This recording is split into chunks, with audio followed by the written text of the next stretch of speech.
My pleasure to now invite Cait Telaak to speak, and she's going to talk about some of her own experiences with complementary medicine for cholangiocarcinoma. So, thanks. Hi. I'm going to start by asking you to indulge me for 2 seconds. There's a really silly thing I have to do, so just like 2 seconds, okay? Hi, Mom and Dad. I love you guys. Thank you. They're watching from home along with a lot of, I think, our friends and family and other interested parties, fellow patients who couldn't be here. And I'm going to start with a story that's kind of tangential to that odd thing I just did. So when I was a very little girl, music was my whole world. And when you're a young child back home, you would go to this thing called contest. Now, you're not competing against anybody else. You're competing really against yourself and your own anxiety. And I hated going to contest. I didn't like to perform in front of people, and I very much didn't enjoy being judged for it. And so my mom would do these sweet things to try and boost me for this. She would write me these really beautiful cards, referencing listening to me sing from the living room and crying and all sorts of sweet stuff. Or she would give me things like socks, which oddly do it for me. I love socks.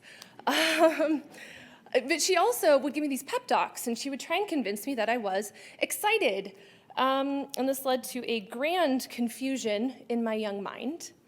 So my friends would maybe be going to Florida, and they would tell me that they were so excited for this trip, and my internal monologue would go, "That's not right, I know that feeling, and it's awful." So it took me an embarrassingly long time to realize that I was confusing excitement for nerves. So I'm going to commit a public speaking 101 faux pas, and I'm going to tell you I'm really nervous. But I'm also excited. I'm excited to talk to you about this topic. I think there's tremendous interest. We'll talk about that in a second. I'm excited to be here, mostly, though, with a population of people, my fellow patients, that I have connected with, unlike any other population I've been a part of in my life. And just to be here with you all and to learn and to hug and to share stories and humor. There is nothing like this experience. This is my second conference, and I get so much from it selfishly. It's amazing, and I'm excited to be here for that reason. I'm also excited to hear the science. At least 95% of it goes directly over my head. But to hear the passion and the energy and the joy from these researchers, and the fact that they have chosen to apply their talents and their brilliance to our disease is humbling. And I hope that you guys feel that over the next couple of days. So even if you're like totally in over your head with the science, just remember that these people chose our disease, and it's just a really beautiful thing. So I'm nervous, though, for 3 reasons. So the first is I am the least credible person you're going to hear speak in the next 3 days. I have no letters behind my name. I have no affiliations with any institutions. I don't even have a lifelong passion for healthy eating or anything like that. Most of what I've learned has been through my own journey, because I was diagnosed a little over 2 years ago, and we'll talk about that in a second. So the first reason I'm nervous. The second reason I'm nervous is this is a really important topic for patients. One meta-study that I read said that this is an old study, 2007, so ancient, I think, by scientific terms, but it said between 40 and 91% of patients will engage in some sort of complementary medicine at some point in their cancer care. So I think the gap in that number is the first indication that there's a lot of variety here and a lot of uncertainty. So why is there a 50-point spread? I think that's how people define complementary medicine. So it's, some people, it's really kind of based on what you take into your body. And that 91% study included things all the way to faith-based healing, so prayer to be well. Tons of variety. It's the first reason I'm nervous. So the other reason that this topic intimidates me a little bit is that I think that we naturally go on the defensive a little bit when someone tries to approach us with complementary medicine. Part of that is because some well-meaning person in our life told us that their friends, brothers, cousins, uncles, former roommate drank this one Native American tea whose name I can't remember, but if you drink it 2 times a day and stand on your head at noon every day, you will be cured.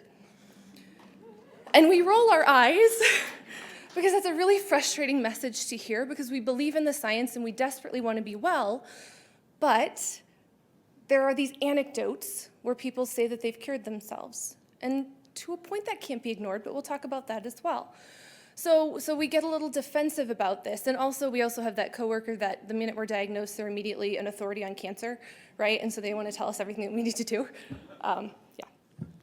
So why me? So I was diagnosed with intrahepatic cholangiocarcinoma in November of 2015. I had a 9-centimeter tumor in the right lobe of my liver. I was asymptomatic until random pain in my side brought me to a hospital in St. Louis, Missouri. My husband were there on vacation. We were visiting my family for Thanksgiving. And I was diagnosed in about 24 hours. I have like the best diagnosis story because I know that most people have a really long period of time before they were diagnosed. I chose standard of care for great reasons. So I did neoadjuvant gemcitabine and cisplatin. I had a portal vein embolization. I was not a resection candidate at diagnosis. But through those two things combined, little column A, little column B, I was a surgical candidate by by February of 2016. I had clear margins, I did not have lymph involvement, but I did have vascular invasion. And so I went into this thought process of trying to decide whether or not I wanted to do adjuvant chemo. That was my first kind of stopping point, like what do I do here? And it was my doctors, my oncologist, and also Dr. Iyer, who's here, who kind of talked me into a certain path. And so that left me in a really weird space, though. So I was technically NED for about 20 months. And you would think that that's like the best thing in the world. But it's heavy, because we've had all these barriers to our illness, and now we're going to press pause, and we're just going to let our body be. And that's a really good thing, but it's a weird mind space, because I felt like I didn't have any control, like we weren't doing anything to keep my cancer from coming back, and I've seen the statistics. And so I chose to explore complementary medicine, but with tremendous oversight and guidance. So, I saw a holistic medical doctor, massage therapist, nutritionist, acupuncturist. I've been to essentials oil distributors, faith-based healing. I've tried a lot, and not all of it has stuck. And really quick before I move on, why the cow? The most interesting thing about me is not about me at all. It's the fact that I live on a dairy farm. So, hence the girl in the pic. Okay, so we're going to talk really quickly first about how to evaluate complementary therapy. So I am not here to tell you what to do. I think that that's wrong, and I'm not the person to do it. What I'm going to introduce you to is a thought process that a doctor shared with me that I found to be really helpful in trying to evaluate complementary treatments for myself. We're also going to do what I kind of jokingly am calling CAM speed dating. I'm going to try and get through as many of the more common, or the kind of first line, if you will, kind of complementary things that patients look to try, and talk really with an eye to safety. And then last thing, we're going to have a summary and a little quick anecdote. And I'm going to tell you right now, we're not going to have time for questions. Part of that's to protect me because I'm terrified. But I'm here until Saturday morning, so if you want to continue this conversation, come and find me. Again, I won't tell you what to do, but we can dialogue, and if there's an area that you're interested in that I don't know anything about, I'm happy to research it with you so you have a partner. So come and find me. There's also in the patient lounge in the back left corner a stack of books. They're books that I have found helpful in my complementary journey. They're free to good home, so you can just kind of peek around in there. And if there's anything that strikes your fancy, please feel free to take that. Those are for the patients and caregivers. So first, I want to pause and do a really quick definition of terms. So complementary medicine, kind of sometimes used interchangeably with integrative medicine. A lot of times integrative is used when you have a practitioner who's an integrative practitioner, so I'm not sure if there's a better delineation between the two, but for my purposes, they're more or less interchangeable for this presentation. What I do want to call out, though, is this concept of alternative medicine, and I won't pretend that I didn't for a hot second think about it. Because you hear those stories, right? People who've cured their cancer through mistletoe shots or whatever it is. But there's a danger here, and we're a vulnerable population who is desperate for a cure. And there are opportunistic people out there who are looking to take advantage of us. I don't think that that is the rule. I think that's the exception. But it's something we need to be really careful about. And there was actually a study published last year out of Yale There were 280 patients, and then there were 280 patients who chose to go purely alternative, and there were 560 patients who chose standard of care. And this was across a variety of disease types, but they tried to keep certain things equal, like the staging and presentation, so that there weren't any biases there. And what was really interesting is that 2.5 overall hazard ratio. That's a morbidity rate. That's in the people who chose strictly alternative medicine, their chances of dying were 2.5 times higher. And that was the aggregate. So there's cancer types, breast cancer was 5.68 times higher. So there's just such a danger here. And if you are considering that path, come see me and I'll talk you out of it. So I'm going to transition now into how do we evaluate complementary medicine for ourselves. This is not my idea. I'm not this smart. I actually saw a holistic medical doctor out of Buffalo, New York. His name is Dr. Levy, and I saw him in May of 2016. So I started my chemo after surgery in April. By the end of that month, I was in seeing a nutritionist. May, I saw my holistic medical doctor. June, I started up with an acupuncturist. So I kind of started this all pretty quick after I was still in chemo through a lot of it. But so my husband and I sat down in this doctor's office and explained my situation and my cancer to him. And he looked at us very gravely across the table and he said, "I cannot cure your cancer. There is no silver bullet." And I said, "Okay, cool. We're in the right place. We're on the same page." I don't believe that. What I'm looking for is my body's gone through this tremendous trauma, and I want it to be as well as possible as we go forward. And I have this really complex disease that presents in an area that a lot of complementary medicines, we need to consider our disease when we're thinking about them.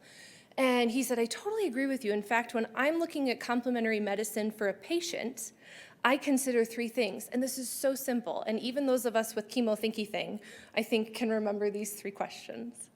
So the first question is, will it do no harm?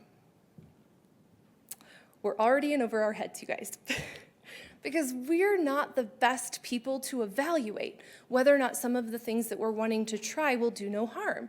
So I started to look at these questions as my screening process before I approached my doctor with things that I wanted to incorporate into my care.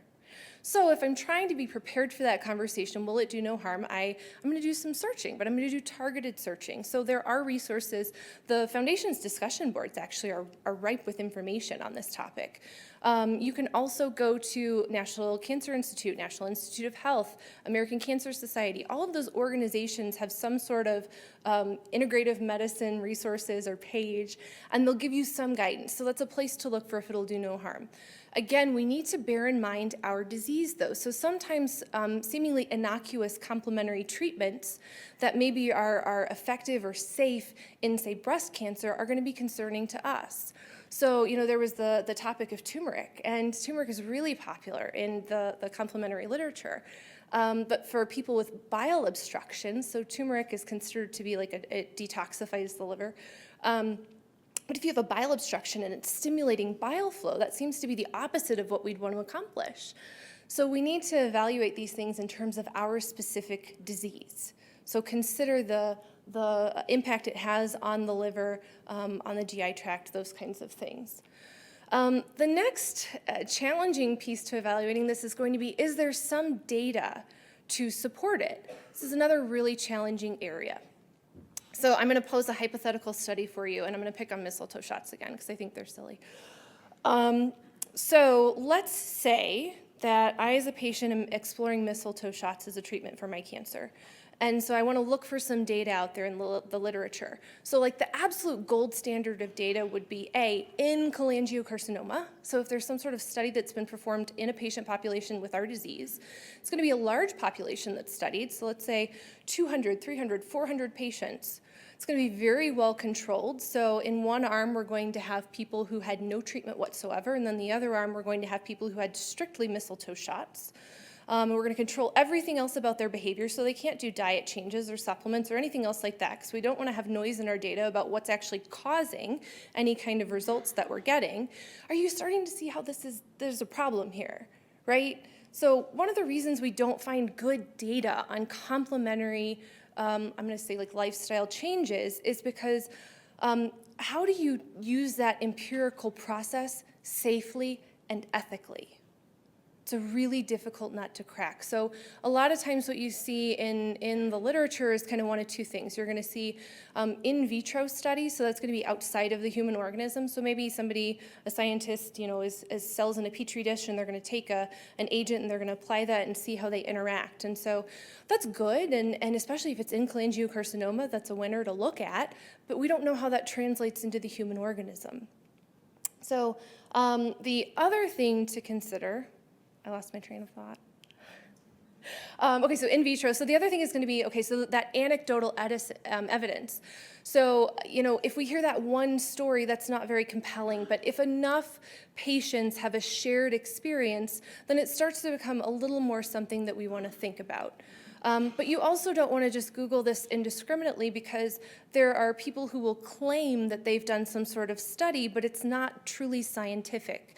And so there are resources like PubMed, which has 27 million scholarly articles, and you can do a keyword search by anything you're interested in. And sometimes you will find things in other cancer types, but it's a good way to key in on some sort of research that tells you if this is safe and applicable in our disease. Okay, so we talked about, will it do no harm? Is there some data to support it? So the last one is, and this is my favorite, does it make logical sense?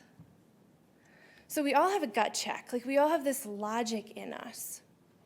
And there is something, and statistically even, in this mind-body connection. So audience participation, I want to see a show of hands. Who all has heard of the placebo effect? We're so smart. So let's say, for example, I have a headache, and so I approach my friend Melinda to say, can I get a pain pill? And so she pulls out her magic bottle and she gives me a pill, and I take it. And unbeknownst to the two of us, what she's actually given me is her daily multivitamin. Shame on both of us. But interestingly, an hour later, I feel better. One of a couple of things has probably happened. Either maybe it resolved, my headache resolved naturally, and the multivitamin had no effect.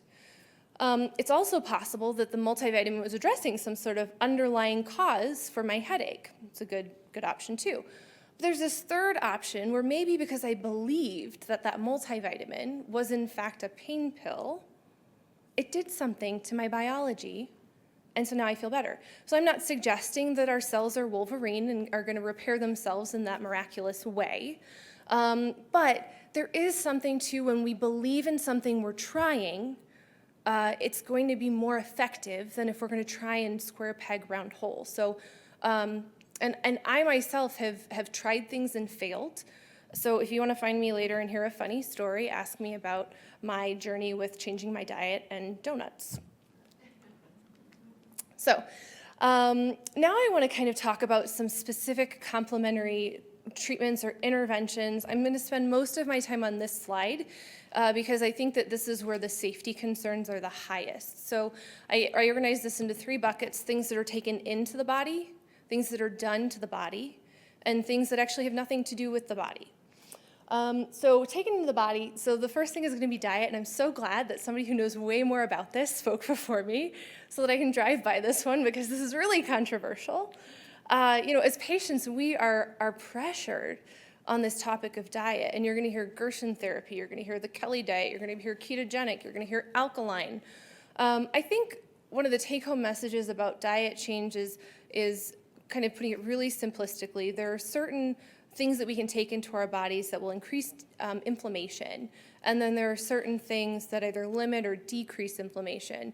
And a lot of times the things that are not good for us also increase inflammation, and there is a correlation between inflammation and our disease. And I actually have a good one for you on cholangiocarcinoma. There was a poster that was presented here last year by a group of young researchers, and this is going to seem kind of rudimentary, but it's good that people are studying this and confirming the connection.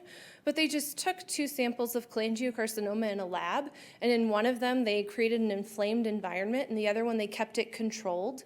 And our cancer did grow more quickly in the inflamed environment. So most of what I believe works, at least with complementary medicine, stems mostly, in my belief, from that inflammation. So diet, we can make changes. One thing I recommend personally as far as diet change is concerned is, a lot of times, especially when you're newly diagnosed, you're just energized to make these really big changes.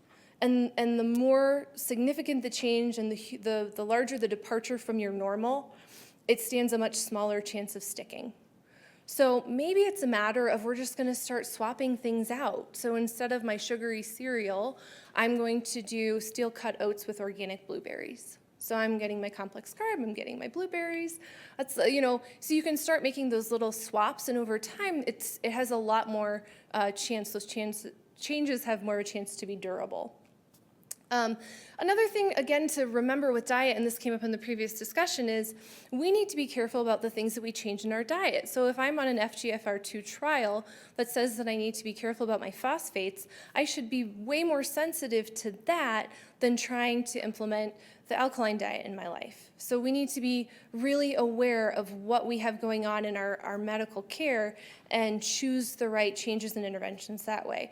And there is no replacement for seeing a licensed nutritionist and dietitian, and most cancer centers have them. And what's beautiful about them specifically is their wheelhouse, their specialization is cancer patients, and they can give feedback on, I have a metallic taste because of my cisplatin. Maybe not every dietitian gets that, and so they can help guide us through that. But there are a handful of natural superstars that we tend to hear about in complementary medicine with diet. So you're going to hear about things like your dark berries, your dark cruciferous vegetables, dark greens, garlic, onion. So there are some things that if you're looking to kind of be really targeted about it, and I'm going to do nothing else but maybe up my daily intake of X, then you can maybe start with those. But I totally agree that it's everything. You want to take in a variety of foods, because that's how our bodies are optimized, is by having that variety of sources of nutrients. Juicing is another one that comes up really often when we're newly diagnosed, and it's enticing because here's a natural way to get in these really, really concentrated shots of that nutritional value. The problem with juicing, though, is that you're not getting the full source. So there are components in seeds and in skins of the foods that we're eating that are eliminated through that juicing process. So unless we find a way to incorporate those back in, juicing is not a good sole source for nutrients. Now, if you're going to juice every morning, I think that's a totally different thing. But for people who are maybe having a hard time tolerating solid foods, a happy alternative that I see would be smoothies. And one great thing about smoothies is, for example, if you are having trouble keeping your protein up, they're healthy and natural. Maybe even if you're sold on plant-based, there are plant-based protein powders that you can incorporate in your smoothie regimen. So it's a good alternative. I feel a little bit better personally about smoothies than I do juicing, but I'm not saying don't juice. I just am wary of people who I think that they kind of overdo that or see that as their sole source of nutrition. Teas are another area of intense interest. There's a lot of traditional medicine with teas, and we hear about them: green tea, Essiac tea, turmeric tea, chaga teas. I'm not going to speak to the efficacy of any of those. I'm just going to say here quality is key. And so know the source of what you're taking into your body. I read a study recently about metal content in teas from certain regions of the world. And the longer you steep a tea, the more of that leaches into what you're going to be drinking. And so if your goal is to get 3 cups of green tea in a day and it's a bad source, you're actually putting yourself at some significant risk. So know where you're getting your teas if you have to, if you don't have a good loose place that you can go to locally. Maybe if there's a company you like online, call them, find out where they source it and what kind of agricultural practices they use. And the last one I have is supplements, and I'm so glad she touched on this as well. So not all supplements are equal. There are some of these labels that you can look for that can help guide you to at least the quality of the supplement. What these independent institutions do not do is they don't validate claims. So, and that's where the FDA comes in, and people can get their hands slapped and fined if they make some sort of curative claim to a supplement, because it hasn't been evaluated by the FDA. In fact, the FDA's part in that process is a little bit more reactive. So if there's a problem with a supplement on the market, then the FDA might get involved to pull it. But they don't have anything to do with when a supplement is being released for us, the consumer, to to try and use. There's also a really significant risk with possible interaction. So I'm going to talk about turmeric again. So turmeric, a high degree of turmeric intake correlates to some decreased efficacy in some breast cancer chemotherapies. If you don't do your homework, you wouldn't know that. And doctors intentionally dose us to the lowest amount of chemotherapy that we need to have the intended effect, because they don't want to give us a more toxic dose. So that could be the tipping point. If there's something we introduce that's going to decrease the efficacy of that chemotherapy. Memorial Sloan Kettering has a really outstanding tool. It's called About Herbs. There's the link, but you can Google MSK About Herbs. What's wonderful about their site is they'll talk you through, or it's written, but they examine the profile of a lot of traditional healing, and they call out the safety profile, the believed mechanism of action, avoid if. So they'll call out specifically, and you'll see bile obstruction pop up periodically. So if there's anything you're interested in taking, for sure check out About Herbs. This is another area that I'm going to be harp on us about talking to our doctors. Never introduce anything into your regimen without first speaking with your doctor. So, so important. Oh, and experts seem to agree, and she's an expert, that the best source of a vitamin, mineral, antioxidant, etc., is the natural source. So if you're looking to get more omega-3s, the pill isn't as good as the fish or the avocado. So in terms of things that are done to the body, I wish we heard more about exercise. It does really good things for us. It can, the mental aspect of it, it strengthens our body. I credit exercise with my recovery from my resection. I have that gnarly Mercedes scar. But you wouldn't know it, and I have very, very little abdominal pain. You have to be careful with exercise, because if you are undergoing certain treatments or procedures, it helps to have a guide to tell you to help modify certain movements, just so that you make sure you're not going to cause any injury. But I think this is really integral, and this is another one you can take it in bite-sized pieces. So maybe it's taking the stairs, or setting your watch or setting an alarm for every 50 minutes to get a buzz so that you stand up and you do a lap around your living room. It also prevents blood clots when we're going through chemo. So there's a lot of really good reasons to incorporate exercise. I'm really short on time, so I'm not going to touch on all of these. I do want to stop on essential oils really quickly, though. And I want to say for acupuncture and massage, the biggest take-home message is you need a quality practitioner. You might need to shop around, word of mouth, things like that. Essential oils, I use essential oils. I think they're great. doTERRA's here, and I think that they can answer a lot of the questions that you have, and they've been so generous. My one reservation about essential oils is a lot of these compounds haven't been studied for the safety of ingestion.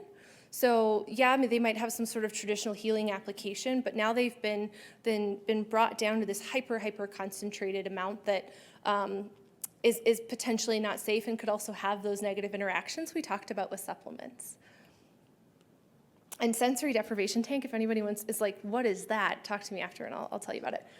So the last thing is stepping outside the body. So we want to make sure that we are taking care of our mental self as well. And I talk about this in a minute. I think that if we're going to start anywhere on our complementary journey, we actually need to start here first. Everything else that I just talked about is going to be harder to incorporate into your life if you're in a bad mind space. And there are so many great tools and resources that we can use to help get us there. One thing that I strongly recommend, seeking out experts like some sort of counseling or support groups, I recommend doing that before you think you need it, because you can prevent some of the challenges that come downstream from the psychological stress and trauma of a cancer diagnosis. So in conclusion, always talk to your doctors. That is one of the absolute most important relationships in our life that we can cultivate. And it is a relationship, and we all know that one of the foundations of relationships is good communication. Make changes in baby steps, and if you want my personal top 3, mental well-being, and then look at your diet and make reasonable modifications over time. And then the last one would be incorporating exercise. So I'm going to end on a really quick anecdote. So you spent half an hour with me now. So you can probably guess my oncologist's reaction when he sees me coming. He sprints in the opposite direction. That's not even remotely true. He actually handles me really, really well. And I remember at the end of one appointment, I had just peppered him with question after question after question, and I could see he was starting to get fatigued. And so I asked at the end, I said, Dr. H, you can be honest, am I your most high maintenance patient? And he didn't say no. He thought about it, and then he said, you are job security. So be your doctor's job security. Thank you.